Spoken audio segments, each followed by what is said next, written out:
દાહોદ જિલ્લામાં રક્તપિત્ત કચેરી દ્વારા સ્પર્શ રક્તપિત્ત જનજાગૃતિ અભિયાન 2025 અંતર્ગત અનેક જગ્યાએ ભવાઈના પ્રોગ્રામ ભજવી રક્તપિત્ત ટીબી જેવા રોગો વિશે વિનામૂલ્યે કાર્યક્રમ કરી લોકોમાં જાગૃતતા લાવવાનો પ્રયાસ કરવામાં આવ્યો છે।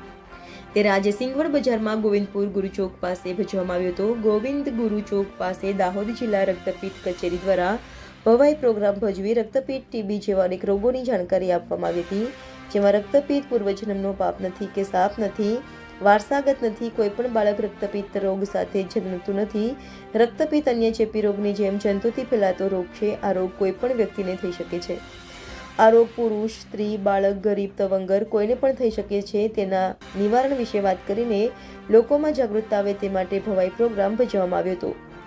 Reporter Kamlesh Bariya, Gujarat crime news, Singvad.